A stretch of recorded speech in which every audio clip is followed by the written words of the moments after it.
स्वागत है। अगर घंटों इंस्टाग्राम पर स्क्रॉलिंग होती है लेकिन ग्रोथ बिल्कुल रुकी हुई है, फॉलोअर्स नहीं बढ़ रहे हैं, या फिर इसी प्लेटफॉर्म से असली कमाई करने का मन है, तो आज का ये एक्सप्लेनर बिल्कुल परफेक्ट है। एआई दुनिया नोटबुक के सोर्स मटेरियल से निकाली गई इस गाइड में आज एक ऐसा रोड मैप मिलने वाला है जो किसी भी बिगिनर को सीधा एक्सपर्ट लेवल तक ले जाएगा। तो चलिए बिना किसी देरी के इस सफर को शुरू करते हैं। आज की इस एक्सप्लेनर का एजेंडा कुछ इस तरह है। सबसे पहले बात होगी एक अर्निंग प्लेटफॉर्म की, फिर सही अकाउंट और निश कैसे चुने, इसके बाद कंटेंट और वायरल फॉर्मूला, फिर ग्रोथ और कमाई के तरीके, और आखिर में ग्रोथ में आने वाली रुकावटें। तो चलिए पहले सेक्शन से शुरुआत करते हैं, एन अर्निंग प्लेटफॉर्म यानी एंटरटेनमेंट से आगे बढ़ना। देखिए, प्लेटफॉर्म पर ग्रो करने के लिए सबसे पहला और बड़ा माइंडसेट शिफ्ट यहीं से आता है। अपना नजरिया बदलना सबसे ज्यादा जरूरी है। ज्यादातर लोग क्या करते हैं, बस एंटरटेनमेंट के लिए इस्तेमाल किया, फोटो लाइक की, रील स्क्रॉल किए और दोस्तों के साथ पैसिवली चीजें शेयर कर दी। लेकिन असली जादू दूसरी तरफ है, एक अर्निंग प्लेटफॉर्म के रूप में। आज लाखों लोग इसका इस्तेमाल ब्रांड प्रमोशन, एफिलिएट मार्केटिंग और अपना बिजनेस चलाने के लिए कर रहे हैं। हमारा मेन फोकस इसी अर्निंग वाले हिस्से पर होना चाहिए। अब आते हैं सेक्शन 2 पर, राइट अकाउंट एंड नीश यानी अपना क्रिएटर इंजन तैयार करना। ये सबसे बेसिक टेक्निकल स्टेप है जिसे अक्सर नए लोग मिस कर देते हैं। एक असली क्रिएटर इंजन बनाने के लिए उस नॉर्मल पर्सनल प्रोफाइल से बाहर निकलना होगा। इसके लिए बस 3 सिंपल स्टेप्स फॉलो करने हैं। सेटिंग्स ओपन करें, अकाउंट सिलेक्ट करें और फिर स्विच टू प्रोफेशनल अकाउंट पर टैप कर दें। बस एक सॉलिड बेस तैयार हो गया। अब जैसे ही स्विच करते हैं, सामने 2 ऑप्शंस आते हैं। पहला है क्रिएटर अकाउंट, जो उन लोगों के लिए बेस्ट है जो एकदम शुरुआत कर रहे हैं या इन्फ्लुएंसर बनना चाहते हैं। दूसरा ऑप्शन है बिजनेस अकाउंट, जो बड़े स्टोर्स या एस्टैब्लिश्ड ब्रांड्स के लिए होता है। तो सीधी सी बात है, शुरुआत करने वालों के लिए क्रिएटर अकाउंट सेलेक्ट करना ही सबसे स्मार्ट चॉइस है।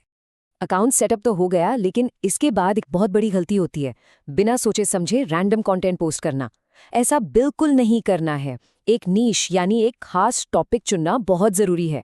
कुछ बहुत ही सक्सेसफुल नीश के एग्जाम्पल्स हैं, जैसे फिटनेस, मोटिवेशन, एजुकेशन, टेक और एआई, या फिर अर्निंग। ग्रोथ के लिए इनमें से किसी एक स्पेसिफिक टॉपिक पर फोकस करना ही होगा। अब सवाल यह है कि सही नीश कैसे चुनें। इसका एक बहुत ही शानदार फॉर्मूला है, अपना खुद का personal interest plus value to the audience. जब ये दोनों मिलते हैं तो बनता है द परफेक्ट नीश। मतलब ऐसा टॉपिक जिसमें अपना भी इंटरेस्ट हो और देखने वालों को भी उससे कुछ सॉलिड वैल्यू मिले। लॉन्ग टर्म सक्सेस के लिए ये बैलेंस होना एकदम क्रूशल है। आगे बढ़ते हैं सेक्शन 3 की ओर, कंटेंट एंड वायरल फॉर्मूला। ये हमारी सफलता की असली गाड़ी है। जब क्रिएटर इंजन तैयार हो जाता है तो उसे दौड़ाने के लिए कंटेंट के 3 मजबूत पिलर्स की जरूरत होती है। पहला पिलर है रील्स। ये 5 से 30 सेकंड के छोटे वीडियो होते हैं और याद रहे, इनमें वायरल होने का पोटेंशियल सबसे ज्यादा होता है। दूसरा है पोस्ट्स, खासकर क्रॉस-सेल या स्लाइड फॉर्मेट, जो डीप नॉलेज शेयर करने के लिए एकदम परफेक्ट हैं। और तीसरा है स्टोरीज, जो ऑडियंस के साथ डेली कनेक्शन और एंगेजमेंट बनाए रखने के लिए बहुत ही जरूरी हैं। अब सबसे एक्साइटिंग पार्ट की बात करते हैं, वायरल कैसे होना है। इसका एक प्रूवन वायरल रील फॉर्मूला है। इसका फेज 1 होता है द हुक। ये किसी भी रील के वो क्रूशल पहले 3 सेकंड होते हैं जिनका सिर्फ एक ही काम है, तुरंत अटेंशन ग्रैब करना। सोचिए, अगर वीडियो की शुरुआत कुछ ऐसे हो, अगर ग्रोथ चाहिए तो ये 3 गलतियां कभी मत करना। ये सुनते ही लोग तुरंत रुक जाते हैं। एक बार अटेंशन मिल गई तो आता है फेज 2, द वैल्यू। ये रील का बीच का हिस्सा होता है। यहाँ असल में वो जानकारी या एंटरटेनमेंट देना होता है जिसका प्रॉमिस हुक में किया गया था। ऑडियंस को बोर नहीं होने देना है, इसलिए ये हिस्सा बहुत ही क्रिस्प और वैल्यूएबल होना चाहिए। और इस फॉर्मूला का आखिरी स्टेप है फेज 3, कॉल टू एक्शन। जब वीडियो एंड होने वाला हो तो एकदम क्लियरली बताना होगा कि अब करना क्या है। फॉलो करने के लिए कहना, वीडियो सेव करवाना या शेयर करवाना। अगर वीडियो बहुत अच्छा है लेकिन कोई कॉल टू एक्शन नहीं है तो लोग देखकर चले जाएंगे और सारी मेहनत वेस्ट हो जाएगी।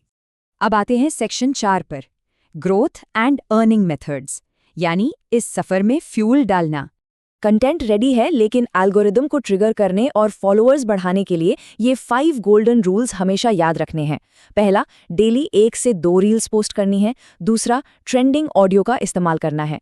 तीसरा, 10 से 15 एकदम सटीक और रेलेवेंट हैशटैग्स लगाने हैं। चौथा, हर कमेंट का रिप्लाई करना है। और पांचवा, जो लिटरली सबसे ज्यादा इंपॉर्टेंट है, कम से कम 30 दिनों तक कंसिस्टेंसी बनाए रखनी है। यही असली गेम चेंजर साबित होता है। जब लगातार काम करने से एक अच्छी ऑडियंस बन जाती है, तो फाइनली कमाई कैसे होती है? यहाँ 4 मेन तरीके हैं। पहला है ब्रांड प्रमोशन, जहाँ कंपनीज अपने प्रोडक्ट प्रमोट करने के लिए सीधा पैसा देती हैं। दूसरा, एफिलिएट मार्केटिंग, जहाँ प्रोडक्ट लिंक शेयर करके अच्छा कमीशन बनता है। तीसरा है डिजिटल प्रोडक्ट्स, जैसे अपनी खुद की ई बुक या कोई गाइड बेचना।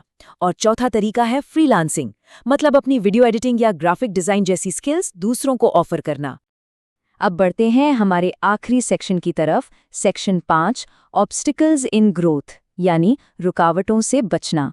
ये सब सुनने में कितना एक्साइटिंग लग रहा है ना, लेकिन थोड़ा रियलिटी चेक भी जरूरी है। कुछ बहुत ही कॉमन गलतियां हैं जो नए क्रिएटर्स अक्सर करते हैं। सबसे पहली, दूसरों का कंटेंट कॉपी करना। दूसरी, पोस्टिंग का कोई फिक्स शेड्यूल ना होना। तीसरी, गलत हैशटैग्स का यूज करना। और चौथी, जो सबसे बड़ा रीजन है फेल होने का, पेशेंस यानी धैर्य की कमी। इन गलतियों से हर हाल में दूर रहना है। एआई दुनिया नोटबुक के इस पूरे एक्सप्लेनर का सबसे पावरफुल टेकअवे यही है, growth takes time, there are no shortcuts. सच तो यही है कि इस प्लेटफॉर्म पर एक असली और लॉयल ऑडियंस बनाना एक मैराथन की तरह है। रातों रात कुछ नहीं होता, इसमें समय लगता है और लगातार मेहनत की जरूरत होती है। तो लीजिए, एक बिगिनर से लेकर एक्सपर्ट बनने तक का पूरा रोड मैप अब सामने है। अब सबसे बड़ा सवाल ये है, इस क्रिएटर जर्नी का कौन सा हिस्सा आज सबसे पहले शुरू होने वाला है? क्या आज ही अकाउंट को प्रोफेशनल में स्विच किया जाएगा, या कोई परफेक्ट निश फाइनल होगा? अब पैसिव स्क्रोलिंग बंद करने और असली एक्शन लेने का समय आ गया है। सीखते रहिए, इम्प्लीमेंट करते रहिए और ग्रो करते रहिए।